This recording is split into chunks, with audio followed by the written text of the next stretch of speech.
अगर आपका सपना डिफेंस फोर्सेस को ज्वाइन करने का है और अधिकारी के रूप में अपना कैरियर शुरू करने का है, चाहे आप किसी भी एंट्री से हों, चाहे आप एनडीए से हों, चाहे सीडीएस के लिए जा रहे हों, चाहे आप एनसीसी स्पेशल एंट्री के लिए जा रहे हों, चाहे आप एसएससी टेक्निकल के लिए जा रहे हैं या आप टीजीसी के लिए जा रहे हैं, चाहे आप जैक के लिए जा रहे हैं, वॉट एवर इट इज़, सबके लिए before going to the SSB कुछ ऐसी क्वालिटीज़ हैं जो आपके पर्सनालिटी में होनी ही चाहिए।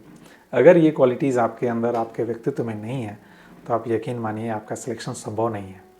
ठीक है, और ऐसी क्वालिटियाँ हैं जिससे प्रैक्टिस से, जिस पे ध्यान देके इसको इम्प्रूव किया जा सकता है। ठीक है, इस वीडियो में उन सारी क्वालिटीज़ की हम बात करेंगे। मैं वेटरन शिव कुमार आप सभी का स्वागत करता हूं इस डिफेंस ज़्यादा चैनल में, एक ऐसा प्लेटफॉर्म जो डिफेंस एस्पिरेंट्स को उनके सपनों को साकार करने में पूरी मदद करता है। ठीक है, चलिए लेट्स स्टार्ट द वीडियो। उसमें जो पहला आता है वो है आपका अपीयरेंस। भैया आप किसी बड़े ऑफिस के बड़े बाबू या चपरासी के लिए नहीं जा रहे हैं, आप जा रहे हैं सेना में ऑफिसर के लिए, एक लीडर के लिए जिसको फ्रंट से लीड करना है। तो सबसे पहले आपकी जो अपीयरेंस होनी चाहिए वो बिल्कुल धाकड़ टाइप की होनी चाहिए। उसको लगना चाहिए कि भाई एसएसबी में कोई कैंडिडेट आया है। कहते हैं ना, जो दिखता है वही बिकता है। आपका first impression is last impression. तो आपको अपनी पर्सनालिटी को उस टाइप का बना के रखना है। आपका वेस्ट का साइज कम होना चाहिए कि जब आप खड़े हों तो लगे कि सही में यार कैंडिडेट में दम है ना। इसके लिए आप कुछ अपनी लाइफ की एक रूटीन नहीं बनाई है तो आप एक रूटीन बनाइए। सुबह उठिए, रनिंग कीजिए, योगा कीजिए, जिम ज्वाइन कीजिए, what ever you feel that it is good for me that you can do it. लेकिन कीजिए ज़रूर। होता है क्या है कि जब हम फिजिकली फिट होते हैं तो हमारा बॉडी जो है स्ट्रेचेबल होता है, तो हमारा बॉडी का मूवमेंट भी आसानी से होता है। और अगर आप फिजिकली फिट हैं तो आपके अंदर कॉन्फिडेंस का लेवल भी काफ़ी हाई रहता है। और एसएसबी का तो मैटर ही है कॉन्फिडेंस का। ठीक है ना, तो इस पे ध्यान देना है। दूसरी चीज़ है आपकी जो मैनर्स और एटिकेट, कैसे बोलते समय कैसे बोलता हूँ, किसी से बात करते समय कैसे बात करता हूँ। मुझे चूँकि हिडन क्वालिटीज़ है, मुझे पता नहीं चलता, लेकिन जो दूसरे सुन रहे हैं, जो दूसरे देख रहे हैं, उनको पता चलता है कि मैं कैसे बोलता हूँ, मैं कैसे चलता हूँ, उनको क्या फील होता है। मैं अगर इन चीज़ों पे पहले से ध्यान दूँ तो एसएसबी मेरे लिए बहुत फ़ायदेमंद होगा। ठीक है, ऐसा नहीं है कि इंटरव्यू के समय आप 20-25 क्वेश्चंस इंटरव्यूअर ने मारा, 4-5, चूँकि टाइम का प्रेशर है, 4-5 क्वेश्चन तो आप बहुत आराम से दिए और छठे क्वेश्चन में हो गए पूरे ऐसे, क्योंकि आपकी हैबिट वैसी है, आपने उस पर ध्यान नहीं दिया। ऐसा नहीं कि जीडी चल रहा है, जीडी में आपको बोलने का मौका नहीं मिल रहा है, आपने किसी का हाथ ही पकड़ लिया, let me speak, let me speak, let me speak. भैया लेट मी स्पीक करते करते तब तक 15 मिनट में जीडी ख़त्म हो गया। ठीक है, लेकिन आप बोल नहीं पाए और आपने अपनी जो गलत क्वालिटीज़ दिखा दी वो। तो कहने का मतलब ये है कि मुझे इन क्वालिटीज़, मुझे देखना पड़ेगा इन चीज़ों को। इन छोटी छोटी बातें हैं लेकिन बहुत बड़ा इम्पैक्ट करती हैं। लेकिन अगर आपने ठीक से इस पे ध्यान दिया तो डेफिनेटली ये समय रहते इम्प्रूव हो जाएंगी।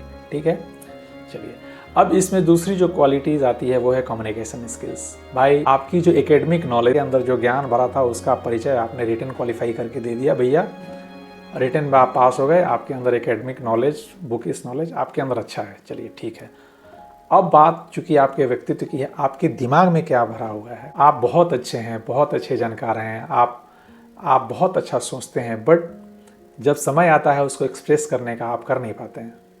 जब टाइम आता है आपको लिखने का, आप लिख नहीं पाते हैं, दूसरे को समझा नहीं पाते हैं।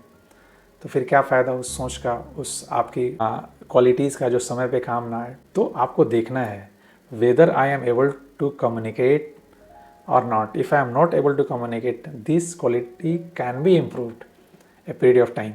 उसके लिए आपको क्या है, आपको न्यूज़पेपर ज़ोर ज़ोर से पढ़ने हैं, मिरर के सामने आपको बोलने हैं, आपको अपने वॉइस को रिकॉर्ड करना है।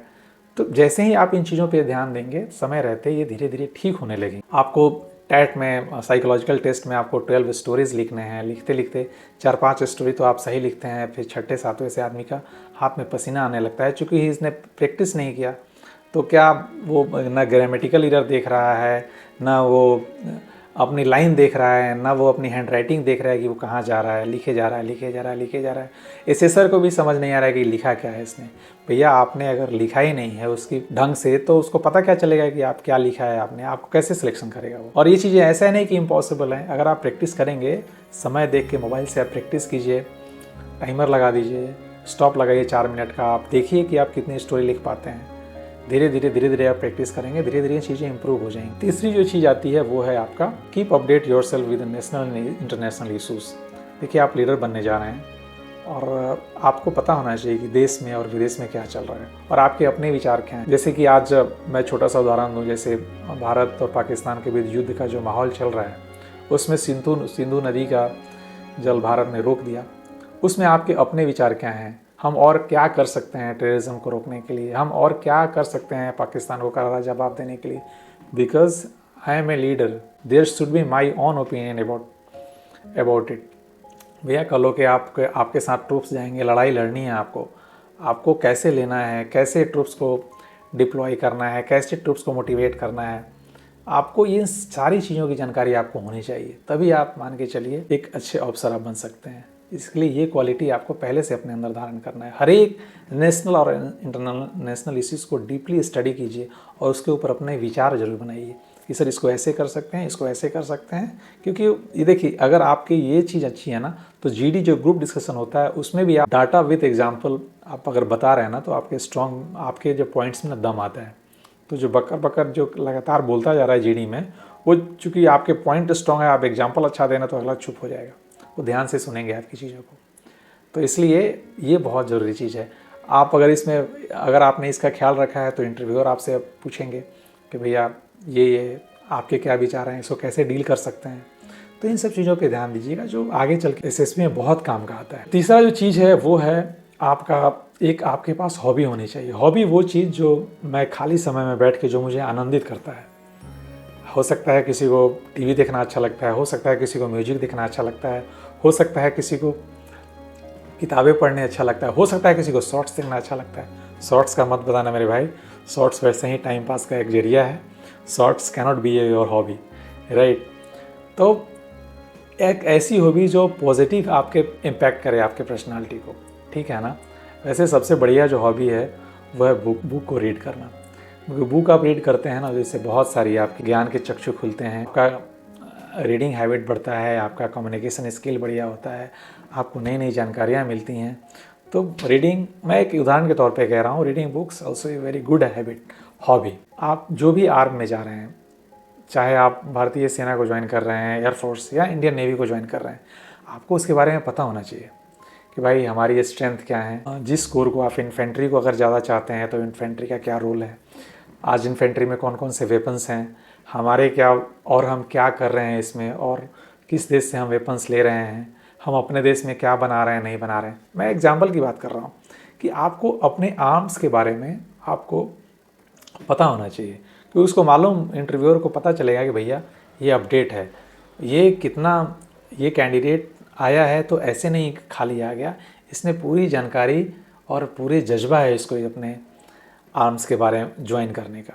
तो एक अलग ही आपके पर्सनालिटी पे कॉन्फिडेंस देगा।